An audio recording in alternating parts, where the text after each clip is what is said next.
आज हम लोग हार्मोन्स के बारे में जानेंगे, ठीक है। बेसिक ऑफ हार्मोन्स और उनका क्लासिफिकेशन को देखेंगे। तो हार्मोन्स होते क्या हैं बाय डेफिनेशन अगर देखा जाए तो हार्मोन्स केमिकल सब्सटेंस होते हैं, ठीक है, जो प्रोड्यूस होते हैं कहाँ से, ग्लैंड से।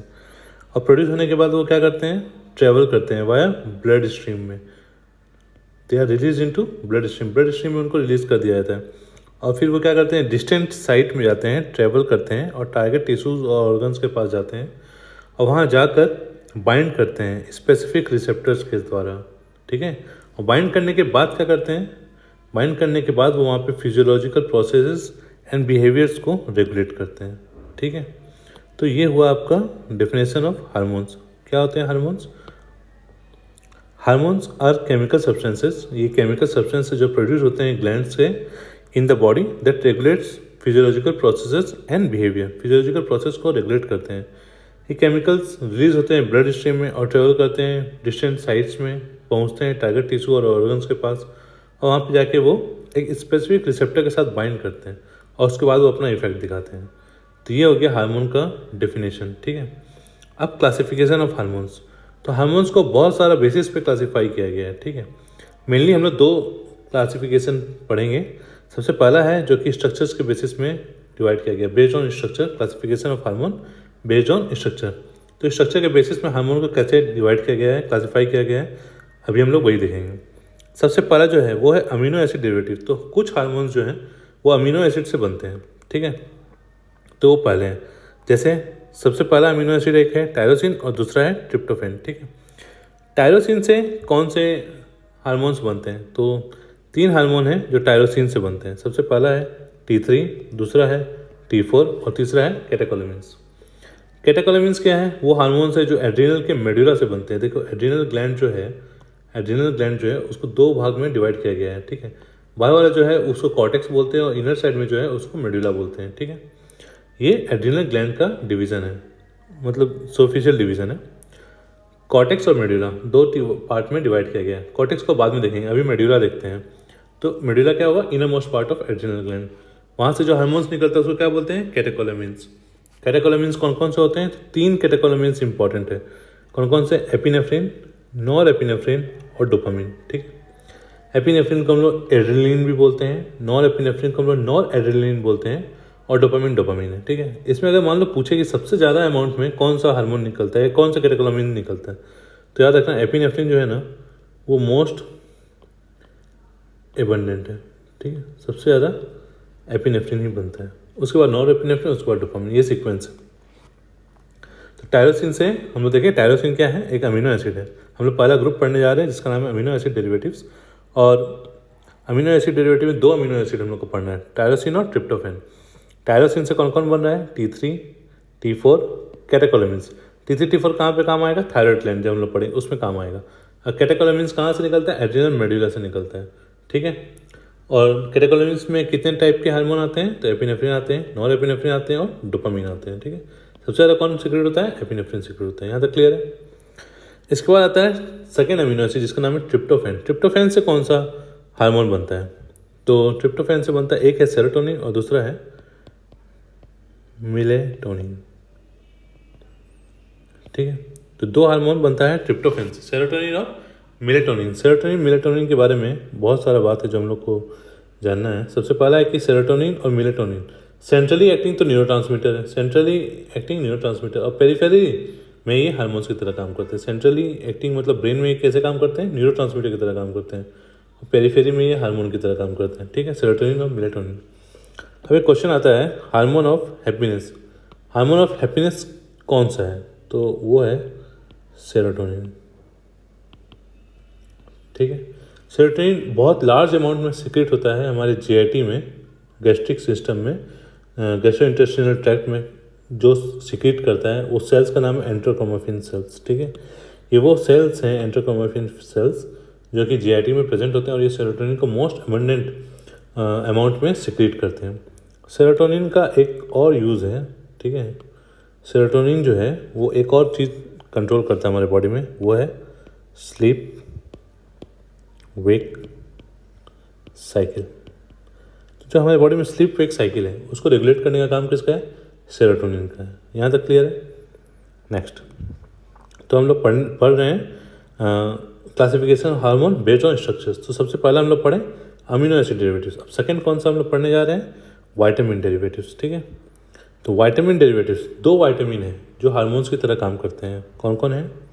सबसे पहला है विटामिन ए और दूसरा है विटामिन डी। ये दोनों हार्मोन हैं, लेकिन ये दोनों विटामिन हैं लेकिन हार्मोन्स की तरह काम करते हैं। ठीक है, तीसरा जो क्लासिफिकेशन है, पहला हो गया अमीनो एसिड डेरिवेटिव, दूसरा हो गया विटामिन डेरिवेटिव, विटामिन ए और डी, और तीसरा होता है पेप्टाइड डेरिवेटिव। ठीक है, पेप्टाइड डिराइव्ड हार्मोन्स तो कौन कौन से हैं? तो पेप्टाइड डिराइव्ड हार्मोन मतलब जिसमें प्रोटीन होंगे। ठीक है, प्रोटीन किससे बनता है? अमीनो एसिड से बनता है। तो depending upon the number of amino acid इसको फिर 3 भाग में क्लासीफाई किया गया है। ठीक है, एक है स्मॉल, एक है लार्ज और एक है ग्लाइकोप्रोटीन। क्या क्या डिफरेंस है? स्मॉल पेप्टाइड्स का मतलब है जिसमें अमीनो एसिड लेस देन 50 हो। ठीक है, लेस देन 50 अमीनो एसिड अगर है तो वो स्मॉल पेप्टाइड है। तो इसमें क्या क्या एग्जाम्पल आता है? देखो, सबसे पहला आता है हाइपोथैलेमिक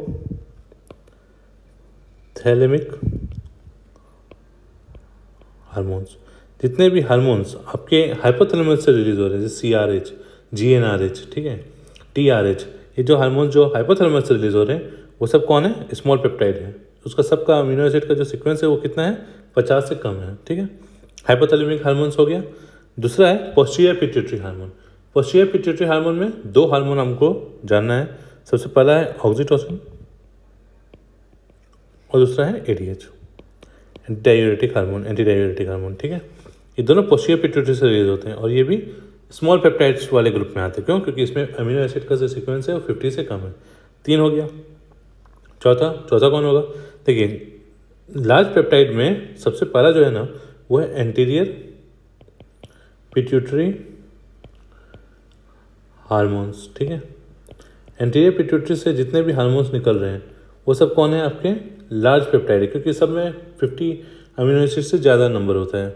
लेकिन एक एंटीरियर पिट्यूटरी का हार्मोन है जिसमें अमीनो एसिड का सीक्वेंस थोड़ा सा कम है और वो है ACTH,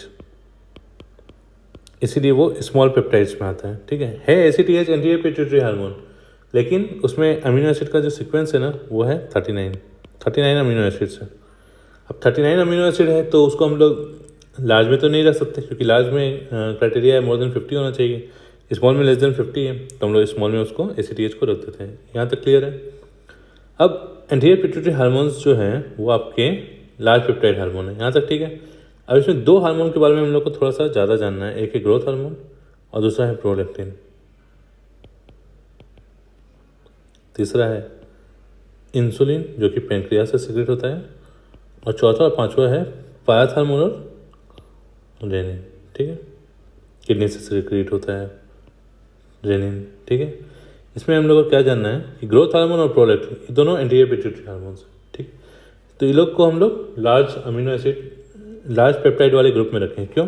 ग्रोथ हार्मोन में 191 अमीनो एसिड है और प्रोलैक्टिन में 199। तो आप देख सकते हैं कि ये 50 से ज़्यादा है। 50 से ज़्यादा है तो हम लोग लार्ज पेप्टाइड वाले ग्रुप में रखेंगे। इंसुलिन में 51 अमीनो एसिड्स है तो वो भी आपका लार्ज पेप्टाइड वाले ग्रुप में आ जाएगा। तो इतना हम लोग को बेसिक जानना है। ठीक है, ये आपका स्मॉल पेप्टाइड मतलब लेस देन 50, लार्ज पेप्टाइड मतलब मोर देन 50 अमीनो एसिड का नंबर होगा। ठीक है, स्मॉल में आपका हाइपोथैलेमिक हार्मोन्स और पोस्टीरियर पिट्यूटरी में आ गया ऑक्सीटोसिन ADH, और लार्ज पेप्टाइड में आ गया anterior pituitary hormones. Anterior pituitary hormone सब आपके लार्ज होंगे, लेकिन एक्सेप्ट एक एक्सेप्शन है जो कि है ACTH। ठीक है, ACTH क्यों? क्योंकि उसमें 39 अमीनो एसिड है, इसलिए हम उसको स्मॉल पेप्टाइड वाले ग्रुप में रखें। और लार्ज पेप्टाइड में हम लोग को क्या क्या रखना है? एक है ग्रोथ हार्मोन जो कि 191 अमीनो एसिड है, एक है प्रोलैक्टिन जिसमें 199 अमीनो एसिड है, इंसुलिन पैंक्रियास से सिक्रेट होता है, बीटा सेल ऑफ पैंक्रियास, और उसमें 51 अमीनो एसिड है। यहाँ तक हो गया। पायथार्मोन और रेनिन भी लार्ज में आता है। ठीक है, यहाँ तक क्लियर है? अच्छा, नेक्स्ट आता है ग्लाइकोप्रोटीन। ग्लाइकोप्रोटीन मतलब क्या हुआ? एक ऐसा प्रोटीनियस हार्मोन जिसमें कार्बोहाइड्रेट का रेसिड्यूज अटैच हो। ग्लाइकोप्रोटीन वही हो, कार्बोहाइड्रेट प्लस प्रोटीन। तो इसमें हम लोग को 3 हार्मोन के बारे में जानना है। ठीक है, TSH, FSH, LH। देखिए, LH और FSH एंटीरियर पिट्यूटरी हार्मोन है। ठीक है, ये लार्ज पेप्टाइड हार्मोन भी। क्यों? क्योंकि ग्लाइकोप्रोटीन में मैक्सिमम टाइम्स ना मोर देन 200 अमीनो एसिड होता है। तो मोर देन 200 अमीनो एसिड है तो लार्ज पेप्टाइड में तो आएगा ही, इसलिए एफएसएच और एलएच एल्टीरियर पिट्यूटरी हार्मोन है, वो लार्ज पेप्टाइड भी है। लेकिन उसको अलग से ग्लाइकोप्रोटीन क्यों बोले, क्योंकि उसमें कार्बोहाइड्रेट रेसिड्यूज अटैच है। इसमें सिर्फ प्रोटीन है लेकिन इसमें कार्बोहाइड्रेट रेसिड्यूज अटैच है, इसलिए हम लोग इसको थोड़ा सा अलग ग्रुप में रखे हैं। ठीक है, ग्लाइकोप्रोटीन है वो भी लार्ज पेप्टाइड है, क्यों, क्योंकि उसमें मोर देन 200 अमीनो एसिड्स पाए जाते हैं। ठीक है, इसमें हम लोग के पास 3 एग्जाम्पल आता है, TSH, FSH, LH। Anterior pituitary hormone जो है किसमें आता है, लार्ज पेप्टाइड में। Hypothalamic hormones and posterior pituitary hormone, oxytocin, ADH, ये आता है आपका स्मॉल पेप्टाइड में। तो ये हो गया आपका पेप्टाइड हार्मोन्स। ठीक है, अब फोर्थ बेस्ड ऑन स्ट्रक्चर। तो बेस्ड ऑन स्ट्रक्चर सबसे पहला कौन सा हम लोग पढ़े थे, सबसे पहला हम लोग पढ़े थे अमीनो एसिड डेरिवेटिव। दूसरा कौन सा पढ़े थे, विटामिन डेरिवेटिव। तीसरा क्या पढ़े थे हम लोग, पेप्टाइड हार्मोन, पेप्टाइड डेरिवेटिव। चौथा कौन सा आएगा, स्टेरॉइड हार्मोन्स। ठीक है, स्टेरॉइड डेरिवेटिव्स। तो स्टेरॉइड हार्मोन्स में 2 ग्रुप आता है, एक होता है जो एड्रिनल कॉर्टेक्स से निकलता है और दूसरा होता है जो सेक्स हार्मोन्स होते हैं। ठीक है, तो देखिए एड्रिनल कॉर्टेक्स, अब हम लोग उस समय बात किए थे कि एड्रिनल ग्लैंड जो है उसको 2 भाग में डिवाइड किया गया, आउटर कॉर्टेक्स और इनर मेडुला। इनर मेडुला में हम लोग देखे थे कैटेकोलमिन्स सीक्रेट होता है। कैटेकोलमिन्स में आपका एपिनेफ्रिन, नॉन एपिनेफ्रिन और डोपामिन आता है। ठीक है, अब एड्रिनल जो कॉर्टेक्स था उसमें से क्या सीक्रेट होते हैं, उससे 3 चीज़ सीक्रेट होते हैं, मिनरलोकॉर्टिकॉइड, ग्लूकोकॉर्टिकॉइड और सेक्स स्टेरॉइड। मिनरलोकॉर्टिकॉइड जो सीक्रेट होता है उसका नाम है एल्डोस्टेरॉन, और ग्लूकोकॉर्टिकॉइड जो सीक्रेट होता है उसका नाम है कॉर्टिसोल। ठीक है, और सेक्स स्टेरॉइड जो सीक्रेट होता है वो है डाईहाइड्रोएपिएंडेस्टेरोन सल्फेट, DHEAS, डाईहाइड्रोएपिएंडेस्टेरोन सल्फेट। और एक और सेक्स स्टेरॉइड जो सीक्रेट होता है उसका नाम है एंड्रोस्टेनोडियोन। ठीक है, तो ये सब हम लोग को याद करना पड़ेगा। मिनरलोकॉर्टिकॉइड कौन सा है, एल्डोस्टेरॉन। ठीक है, ग्लूकोकॉर्टिकॉइड कौन सा है, कॉर्टिसोल, और सेक्स स्टेरॉइड कौन सा है, डाईहाइड्रोएपिएंडेस्टेरोन सल्फेट और एंड्रोस्टेनोडियोन। ये सब क्या है, ये सब एड्रिनल कॉर्टेक्स से सीक्रेट होने वाले हार्मोन्स हैं। और ये कौन से ग्रुप में आते हैं, स्टेरॉइड हार्मोन में आते हैं, स्टेरॉइड डेरिवेटिव्स हार्मोन्स है ये सब। ठीक है, based on structure 4th group है ये। सेक्स हार्मोन्स जो हैं वो भी आपका स्टेरॉइड डेरिवेटिव्स हैं, लेकिन चूंकि ये एड्रिनल कॉर्टेक्स से नहीं सीक्रेट होते हैं, ये दूसरी जगह से सीक्रेट होते हैं। तो कौन कौन से सेक्स हार्मोन्स हैं, 3 हैं हम लोग के बॉडी में। पहला है एस्ट्रोजन, दूसरा है प्रोजेस्टेरॉन और तीसरा है टेस्टोस्टेरोन। ठीक है, तो एस्ट्रोजन, प्रोजेस्टेरॉन और टेस्टोस्टेरोन, 3 हार्मोन जो है ये सब सेक्स हार्मोन्स हैं। ठीक है, तीनों सेक्स हार्मोन्स हैं और ये क्या है, स्टेरॉइड डेरिवेटिव्स हैं। ठीक है,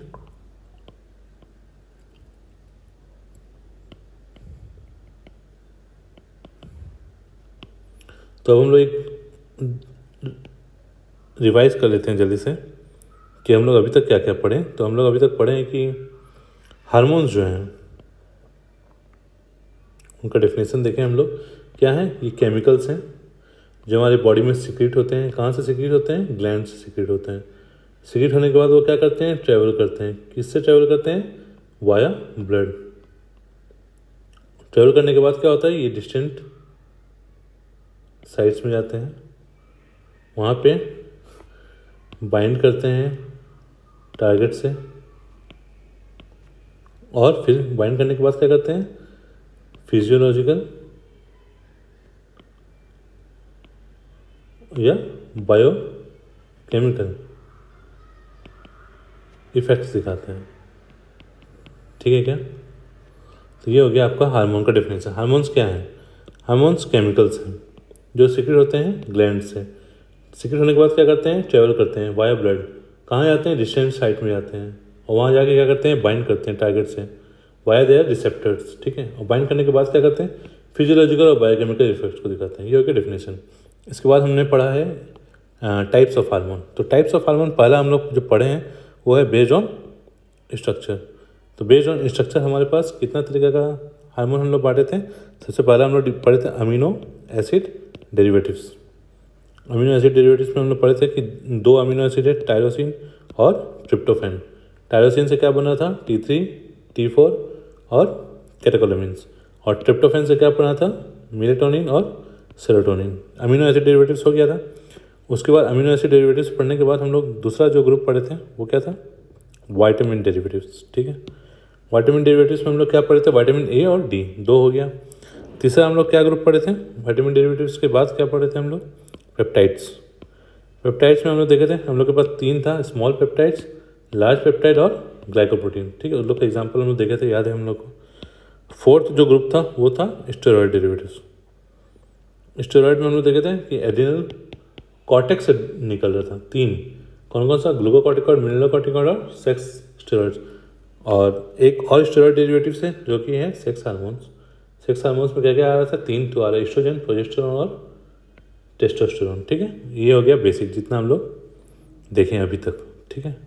इसके बाद हम लोग आगे जाएंगे।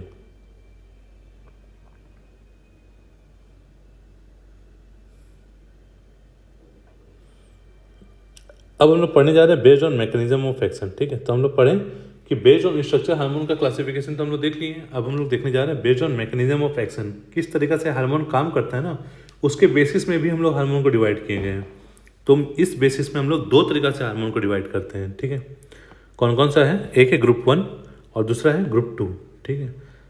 पहले हम लोग ग्रुप 1 को पढ़ेंगे। ग्रुप 1 हार्मोन जो होते हैं वो इंट्रासेल्युलर रिसेप्टर्स होते हैं। उनका जो रिसेप्टर होता है वो कहाँ होता है, इंट्रासेल्युलर। देखो जो सेल है, जो सेल का स्ट्रक्चर है, सपोज करो कि ये सेल का स्ट्रक्चर है, ठीक है।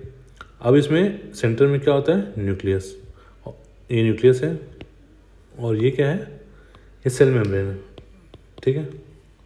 अब जो रिसेप्टर है वो 2 जगह हो सकता है, ठीक है। कहाँ कहाँ हो सकता है रिसेप्टर, एक हो सकता है सेल मेम्ब्रेन पे और दूसरा होता है न्यूक्लियस में, ठीक। एक्स्ट्रा सेलुलर जब हम बात करेंगे तो हम बोलेंगे सेल मेम्ब्रेन पे जो रिसेप्टर है उसको हम बोलेंगे एक्स्ट्रा सेलुलर। और दूसरा इंट्रासेलुलर जब हम बात करेंगे तो 2 जगह, इंट्रासेलुलर में 2 जगह है, एक है न्यूक्लियस के अंदर और एक है साइटोप्लाज्म, है ना। यहाँ पे भी रिसेप्टर हो सकता है, यहाँ पे भी रिसेप्टर हो सकता है और यहाँ पे भी रिसेप्टर हो सकता है। 3 ही जगह है सेल के अंदर जहाँ रिसेप्टर हो सकता है। तो इसी बेसिस पे हम लोग जगह के बेसिस में रिसेप्टर कहाँ है उस बेसिस पे हम लोग हार्मोन को क्लासीफाई किए हैं। जो सेल मेम्ब्रेन पे जिसका रिसेप्टर है उसको बोलते हैं हम लोग ग्रुप 2, और ये जो अंदर है इन दोनों को मिला के बोलते हैं ग्रुप 1, ठीक है। ग्रुप 1 जो है अंदर जो है सेल मेम्ब्रेन और न्यूक्लियस दोनों जगह हो सकता है। तो जो सेल मेम्ब्रेन में है उसको बोलते हैं टाइप 1 और जो न्यूक्लियस के अंदर है उसको बोलते हैं टाइप 2, ठीक है। अभी हम इसको और डेप्थ में देखेंगे तो हम लोग को समझ में आएगा। देखो based on mechanism of action, ठीक है। मैकेनिज्म ऑफ एक्शन के बेसिस में सबसे पहले ग्रुप 1 देखते हैं। तो ग्रुप 1 क्या बोले, इंटरसेलुलर। इंटरसेलुलर रिसेप्टर 2 जगह हो सकता है, या तो साइटोप्लाज्म में होगा या न्यूक्लियस में होगा। तो देखो उसी बेसिस में इसको 2 जगह फिर से डिवाइड किया गया, टाइप 1 टाइप 2। टाइप 1 क्या है, जो साइटोप्लाज्म में, टाइप 2 क्या है, जो न्यूक्लियस में है। देखो टाइप 1 क्या है, जो साइटोप्लाज्म में है, और टाइप 2 क्या है, जो न्यूक्लियस में है। और ये दोनों ही क्या है, ग्रुप 1 है। ग्रुप 1 क्या है, इंटरसेलुलर है। यहाँ तक क्लियर हो गया। तो ग्रुप 2 क्या हो जाएगा, जो एक्स्ट्रा सेलुलर। एक्स्ट्रा सेलुलर कहाँ है, सेल मेम्ब्रेन पे है। देखो ग्रुप 2 जो है वो क्या है, एक्स्ट्रा सेलुलर। एक्स्ट्रा सेलुलर कहाँ है, सेल मेम्ब्रेन पे है। खत्म, इजी है। अब देखो एग्जांपल्स, साइटोप्लाज्म में किसका रिसेप्टर साइटोप्लाज्म में पाया था। तो हम लोग को याद रखना है कि स्टेरॉयड हार्मोन जो है ना वो साइटोप्लाज्म के अंदर पाया था। और न्यूक्लियस में किसका पाया जाता है, TC T4 और विटामिन ए और डी, ठीक है। ये हार्मोन जो है इनका रिसेप्टर न्यूक्लियस के अंदर है, और स्टेरॉयड हार्मोन जो है उसका रिसेप्टर साइटोप्लाज्म में है, ठीक है। और सेल मेम्ब्रेन पे किसका रिसेप्टर है, ये हम लोग आगे देखेंगे। बहुत सारे हार्मोन्स हैं, ठीक है। बाकी जितने भी हार्मोन्स बचेंगे सबका सेल मेम्ब्रेन पे है, ठीक है। तो सेल मेम्ब्रेन पे जो रिसेप्टर्स है वो कैसे अपना इन्फॉर्मेशन को न्यूक्लियस तक पहुंचाएंगे। देखिए एक बात हम लोग को याद रखना है, पहला है कि इफेक्ट्स आर प्रोड्यूस्ड या मेडिएटेड थ्रू जीन ट्रांसक्रिप्शन। चाहे ग्रुप 1 हार्मोन हो चाहे ग्रुप 2 हार्मोन हो, दोनों जो अपना इफेक्ट दिखाएंगे ना वो जीन ट्रांसक्रिप्शन से ही दिखाएंगे, जीन में चेंजेस ला के ही दिखाएंगे। जीन में चेंजेस लाने के लिए उसको न्यूक्लियस में तो जाना ही पड़ेगा। तो न्यूक्लियस में ये दोनों तो आप समझ सकते हैं, ये तो न्यूक्लियस में ही है तो ये तो चल जाएगा। ये साइटोप्लाज्म में है तो भी न्यूक्लियर मेम्ब्रेन पार करके न्यूक्लियस में चल जाएगा, इफेक्ट दिखा देगा, जीन ट्रांसक्रिप्शन कर देगा। ये तो सेल मेम्ब्रेन पे है ना, ये कैसे जाएगा। तो ये नहीं जाता है, ये सेकेंडरी मैसेंजर्स को, सेकेंड मैसेंजर्स को भेजता है अपना इन्फॉर्मेशन लेके कि वो जाएं और न्यूक्लियस में जाके इन्फॉर्मेशन को कैरी फॉरवर्ड करें, ठीक है। ये जो मैसेज लेके आके सेल मेम्ब्रेन पे दिए हैं उसको न्यूक्लियस तक कौन पहुंचाएगा, यही सेकेंड मैसेंजर्स पहुंचाएंगे। सेकेंड मैसेंजर बहुत से टाइप के होते हैं, लेकिन जो मेनली हम लोग को याद रखना है ना वो साइक्लिक AMP, साइक्लिक GMP और कैल्शियम, यही 3 हम लोग को याद रखना है, ठीक है। इसमें एक चीज़ अगर और याद रख सको तो रख लीजिएगा, टाइप 1 और टाइप 2 जो हार्मोन्स हम लोग पढ़े साइटोप्लाज्म और न्यूक्लियस में, तो साइटोप्लाज्म में जो भी रिसेप्टर्स होंगे वो होमोडाइमर होंगे और उसमें को रिप्रेसर्स नहीं होते हैं। जबकि जो न्यूक्लियस में जो रिसेप्टर्स हैं, जो हार्मोन्स काम करते हैं, वो हेटेरोडाइमर होते हैं और उसमें को रिप्रेसर प्रेजेंट होते हैं। ये क्वेश्चन आता है इसलिए है, ठीक है। अब न्यूक्लियर में एक रिसेप्टर होता है जिसका नाम है PPAR, ठीक है। PPAR एक रिसेप्टर है, पेरोक्सिसोम प्रोलिफरेटर एक्टिवेटेड रिसेप्टर, ठीक है। ये आपका न्यूक्लियर रिसेप्टर है, ठीक है। इसका 3 सब टाइप है, अल्फा, बीटा एंड गामा। तो इस पे बेस्ड क्वेश्चन आता है ड्रग्स के बारे में, तो हम लोग यहीं पे देखेंगे।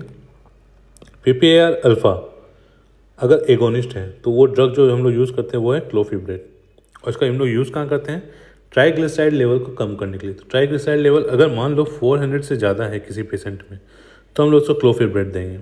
और वो PPAR अल्फा एगोनिस्ट है, न्यूक्लियर रिसेप्टर पे जाके काम करेगा और उसका जो ट्राइग्लिसराइड का लेवल है उसको कम कर देगा, ठीक है, अल्फा। वही अगर वो गामा रिसेप्टर एगोनिस्ट अगर होगा तो उसका एग्जांपल होगा पायोग्लिटाजोन, और ये डायबिटीज़ में काम आता है, ये ब्लड शुगर लेवल को कम करने के लिए काम आता है, ठीक है। इसका एक साइड इफेक्ट हम लोग को याद रखना है, associated with CA bladder carcinoma, bladder का कैंसर कॉज करवा सकता है पायोग्लिटाजोन, इसलिए हम लोग उसको उतना ज़्यादा अभी के टाइम में यूज़ नहीं करते हैं, ठीक है। लेकिन याद रखना है ये PPAR गामा एगोनिस्ट है, पायोग्लिटाजोन, और डायबिटीज़ में काम आता है, और ये CA ब्लैडर के लिए एसोसिएटेड होता है। तीसरा आता है PPAR अल्फा और गामा एगोनिस्ट, दोनों को ही एगोनिस्ट अगर है तो इसका एग्जांपल आएगा सारोग्लिटाजोल, ठीक है। और ये कहाँ काम करता है, डायबिटिक डिसलिपिडेमिया। देखिए गामा अगर है तो डायबिटीज़ में काम कर रहा था, इसलिए ये डायबिटीज़ में भी काम करेगा, और अल्फा अगर है तो वो डिसलिपिडेमिया में काम करता है, लिपिड का लेवल को कम करने में काम आ रहा था, इसलिए वो अभी भी डिसलिपिडेमिया में काम कर रहा है, ठीक है। तो बस इतना याद रखना है, क्लोफिब्रेट, पायोग्लिटाजोन और सारोग्लिटाजोल। क्लोफिब्रेट जो है वो ट्राइग्लिसराइड का लेवल कम करने में काम आता है, पायोग्लिटाजोन जो है वो डायबिटीज़ में काम आता है, जो कि CA ब्लडर कॉज करवा सकता है, ये इसका साइड इफेक्ट है, इसलिए हम लोग को थोड़ा सा इससे प्रिकॉशन लेके यूज़ करना है। साइड इफेक्ट है इसका एसोसिएटेड विद ब्लैडर कार्सिनोमा। और सारोग्लिटाजोल जो है डायबिटिक डिसलिपिडेमिया में ये ड्रग ऑफ चॉइस है, ठीक है, ये भी इम्पॉर्टेंट है, ड्रग ऑफ चॉइस है सारोग्लिटाजोल डायबिटिक डिसलिपिडेमिया में, ठीक है। इसके बाद एक रिसेप्टर होता है जिसका नाम है ऑर्फिन रिसेप्टर। ऑर्फिन रिसेप्टर क्या होता है, ये वो रिसेप्टर है जो अभी तक फुल्ली कैरेक्टराइज नहीं किए गए, अभी तक उसके बारे में सारी जानकारी हम लोग को नहीं मिली है, और उनका लाइगेंड्स के बारे में भी हम लोग को कोई जानकारी अभी तक नहीं मिली है, ठीक है। उनको बोलते हैं हम लोग ऑर्फिन रिसेप्टर्स। इस 3 ऑर्फिन रिसेप्टर्स हम लोग को जानना है, पहला SF1, दूसरा DEX1, तीसरा HNF4 अल्फा, ठीक है। क्यों याद रखना है हम लोग को ये तीनों, SF1 जो ऑर्फिन रिसेप्टर है वो रिक्वायर्ड होता है गोनेडोट्रॉफ सेल डेवलपमेंट के लिए, गोनेडोट्रॉफिक जो सेल डेवलपमेंट हो रहा है उसके लिए आपको SF1 और DEX1 का जरूरत होता है, ठीक है। और HNF4 अल्फा का यूज़ कहाँ होता है, हम लोग मोदी 1 क्या है, डायबिटीज़, ठीक है, maturity onset diabetes of young, उसमें हम लोग देखेंगे कि HNF4 अल्फा का यूज़ होता है। तो बस इतना याद रखना कि ऑर्फिन रिसेप्टर जो है वो 3 है, SF1, DEX1, HNF4 alpha. SF1, DEX1 जो है वो गोनेडोट्रॉफ सेल डेवलपमेंट में काम आते हैं, और HNF4 अल्फा जो है वो मोदी 1 में काम आते हैं, ठीक है। अब ग्रुप 2 रिसेप्टर्स, ग्रुप 1 तो हम लोग देख लिए, ठीक है। ग्रुप 1 कहाँ काम करते हैं, सेल मेम्ब्रेन या न्यूक्लियस में, सेल मेम्ब्रेन में साइटोप्लाज्म में या न्यूक्लियस में। साइटोप्लाज्म में एग्जांपल क्या था, स्टेरॉयड हार्मोन, और न्यूक्लियस में क्या एग्जांपल था, T3, T4 या विटामिन A, ठीक है। अब ग्रुप 2 रिसेप्टर, ये बहुत बड़ा ग्रुप है, ठीक है।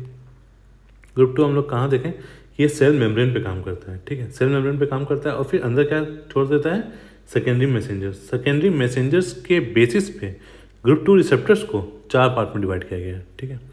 पहला है GPCR, दूसरा है टायरोसिन काइनेस, तीसरा है जेनस काइनेस या इसका दूसरा नाम है साइटोसिन काइनेस, और चौथा है सेरीन थ्रेओनिन काइनेस, ठीक है। ये 4 ग्रुप में हम लोग डिवाइड किए हैं on the basis of second messenger, ठीक है। GPCR जो है वो बहुत बड़ा है, इसको हम लोग थोड़ा देर बाद देखेंगे, ठीक है। अब पहले हम लोग ये तीनों ग्रुप को कंप्लीट करते हैं। तो सबसे पहले हम देखते हैं सेरीन थ्रेओनिन काइनेस, ठीक है। सेरीन थ्रेओनिन काइनेस में 4 हार्मोन हम लोग देखेंगे जो कि इस टाइप का रिसेप्टर पे काम करते हैं। कौन कौन है, एक्टिविन, दूसरा इनहिबिन, तीसरा BMP7 और चौथा TGF बीटा। इसमें सबसे जो इम्पोर्टेंट है ना वो TGF बीटा है। क्यों, थोड़ा देर में हम लोग देखेंगे, ठीक है। ये क्वेश्चन है, TGF बीटा जो है वो सबसे ज़्यादा इंपॉर्टेंट है। क्यों इंपॉर्टेंट है ये हम लोग थोड़ा देर में देखेंगे।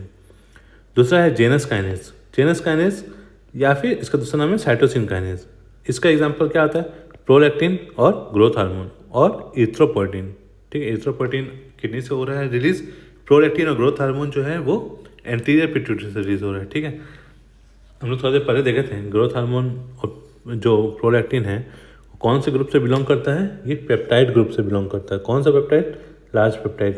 लार्ज पेप्टाइड क्यों बोलते हैं इसको हम लोग, क्योंकि ग्रोथ हार्मोन में 191 अमीनो एसिड होता है और प्रोलैक्टिन में 199, ठीक है, याद है हम लोग को। इथ्रोपोइटिन किडनी से रिलीज होता है। तो इतना हम लोग को याद रखना पड़ेगा। जेगस्टेट पाथवे या जेनस काइनेस पाथवे या साइटोसिन काइनेस पाथवे, ये पाथवे से कौन काम करता है? ग्रोथ हार्मोन, प्रोलैक्टिन और इथ्रोपोइटिन। और सेरिन थ्रेयोनिन काइनेस से कौन काम करता है?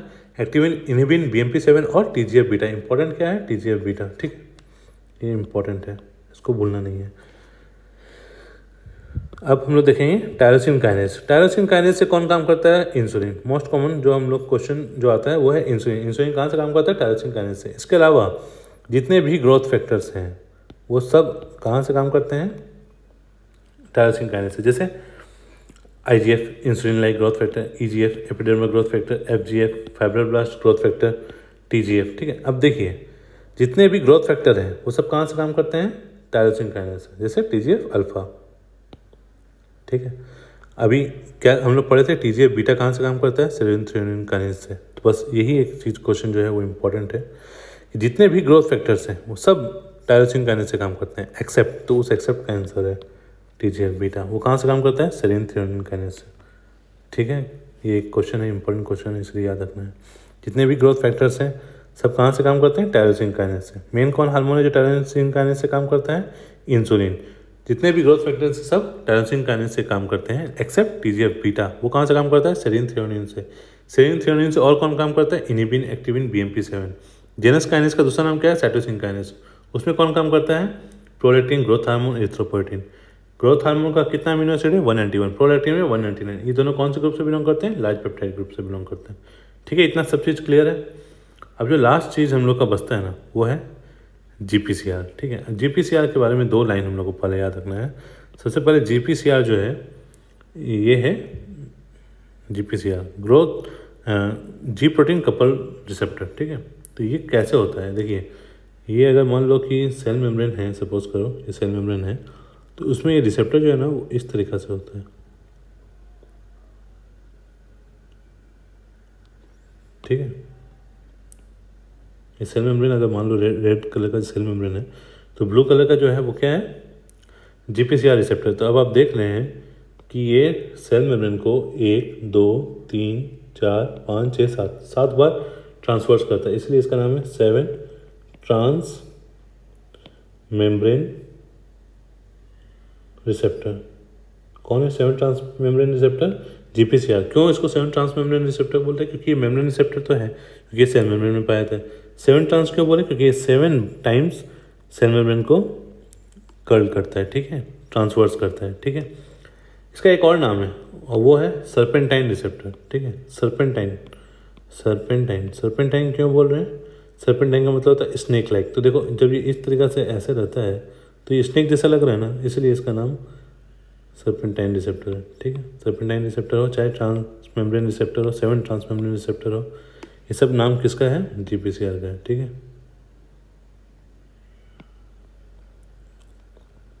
तो अब हम लोग देखेंगे इसका GPCR का। GPCR सेल मेम्ब्रेन पे है, वहाँ से क्या वो छोड़ेगा? सेकेंडरी मैसेंजर छोड़ेगा। सेकेंडरी मैसेंजर हम बताएं आपको कितना तरीका हो सकता है? बहुत से तरीका का हो सकता है। जो 3 मेन इंपॉर्टेंट है वो कौन कौन सा? साइक्लिक MP, साइक्लिक GMP और कैल्शियम IP3DAG। ठीक है, तो इसका एग्जाम्पल है कि कौन हार्मोन किस रिसेप्टर सेकेंडरी मैसेंजर से काम करता है। और ये जो है ना ये हम लोग को याद ही करना पड़ेगा, इसमें कोई कॉन्सेप्ट नहीं है। साइक्लिक GMP जो है वो क्या है? वेसोडायलेटर है। ठीक है, डायलेटेशन का काम है। डायलेटेशन कौन कौन कराता है? नाइट्रिक ऑक्साइड और ANF, एट्रियल नाइट्रेटिक फैक्टर। ठीक है, तो ये दोनों तो खैर हम लोग को याद हो सकता है। GMP का मतलब होता है डायलेटेशन, डायलेटेशन 2 ही करवाता है, नाइट्रिक ऑक्साइड और एट्रियल नाइट्रेटिक फैक्टर। तो ये दोनों साइक्लिक GMP यूज़ करेगा, ये तो क्लियर है। IP3DAG मतलब कैल्शियम। कैल्शियम क्या करेगा? कॉन्स्ट्रिक्शन कराएगा। कॉन्स्ट्रिक्शन कौन कौन करवाता है? सबसे पहले V1 V3 कॉन्स्ट्रिक्शन कराता है, सही है। दूसरा एंजियोटेंसिन रिसेप्टर 2 कॉन्स्ट्रिक्शन कराता है। ऑक्सीटोसिन कॉन्स्ट्रिक्शन कराता है। सब्सटेंस P कॉन्स्ट्रिक्शन कराता है। गैस्ट्रिन और कोलेसिस्टोकाइनिन कॉन्स्ट्रिक्शन कराता है। अल्फा 1 ब्लॉकर और एसिटाइलकोलिन कॉन्स्ट्रिक्शन कराता है। इतना तो याद हो जाएगा। TRH और GnRH ये हाइपोथैलेमिक हार्मोन है। थायरोट्रोपिन रिलीजिंग हार्मोन है, गोनाडोट्रोपिन रिलीजिंग हार्मोन, ये हाइपोथैलेमिक हार्मोन है, वो भी IP3DAG को यूज़ करते हैं। ठीक है, अगर इतना याद होता है ना तो इसके अलावा जितने भी हार्मोन्स हैं वो सब साइक्लिक MP। साइक्लिक MP को याद नहीं करना है, इसको याद करना है, ये याद हो जाएगा। ठीक है, और इसके अलावा जितने भी हार्मोन्स बचे जैसे CRH, ACTH, LH, FSH, TSH, V2 receptor. देखिए यहाँ V1 V3 है, यहाँ V2 है। क्वेश्चन आता है V2 कौन काम करता है, तो साइक्लिक AMP, ठीक है। ग्लूकागॉन, पायथ hormone, somatostatin, secretin, calcitonin, alpha 2 and beta blockers, ठीक है। तो अल्फा ब्लॉकर्स यहाँ था, बीटा ब्लॉकर्स यहाँ है, अल्फा 1 था यहाँ पे, अल्फा 2 है। तो ये सब क्वेश्चन है, जो डिफरेंस है वो क्वेश्चन है, ठीक है। साइक्लिक AMP में क्या हुआ, CRH, कॉर्टिकोट्रोफिन रिलीजिंग हार्मोन, ये हाइपोथैलेमस से निकला। ACTH, FSH, LH, TSH, ये सब एंटीरियर पिट्यूटरी हार्मोन है, ठीक है। पोस्टीरियर पिट्यूटरी हार्मोन है ऑक्सीटोसिन, तो वो आपका यहाँ पे है IP3DAG। V1 V3 वेसोप्रेसिन में हम लोग के पास V1 V3 और V2 है, V1 V2 V3। तो V1 V3 IP3DAG और V2 जो है वो साइक्लिक AMP, यहाँ तक हो गया। इसके बाद GIT में अगर जाएंगे तो कोलिसिस्टोकाइनिन और गेस्ट्रिन IP3DAG को यूज़ करता है। ग्लूकागॉन, सोमेटोस्टेटिन साइक्लिक AMP को, सेक्रेटिन भी साइक्लिक AMP को, पायथ हार्मोन और कैल्सीटोनिन साइक्लिक AMP को, अल्फा 2 और बीटा ब्लॉकर्स साइक्लिक AMP को, अल्फा 1 और एसिटाइल कोलिन ये किसको यूज़ करता है, IP3DAG को। तो ये वाला जो पार्ट है ये तो हम लोग को रटना ही पड़ेगा। इसके अलावा बाद बाकी जो है वो आप थोड़ा बहुत देख सकते हैं, कॉन्सेप्ट से आप समझ सकते हैं, ठीक है। तो ये है बेसिक हार्मोन्स का डेफिनेशन हम लोग पढ़ लिए, हार्मोन्स का टाइप्स हम लोग पढ़ लिए, ठीक है। जितना हार्मोन का टाइप है वो हम लोग देख लिए, हार्मोन का डेफिनेशन देख लिए, समझ लिए। इसके अलावा अगर मान लो कोई भी डाउट है, कोई भी क्वेश्चन है तो आप वो पूछ सकते हैं, ठीक है। और हम लोग नेक्स्ट टॉपिक में और एक एक हार्मोन्स को पकड़ेंगे, जैसे पिट्यूटरी, थायराइड, एड्रिनल, ठीक है। एक एक हम लोग हार्मोन्स को पकड़ेंगे, ग्लैंड्स को पकड़ेंगे और इन डेप्थ हम लोग उसके बारे में जानकारी लेंगे, ठीक है। Thank you.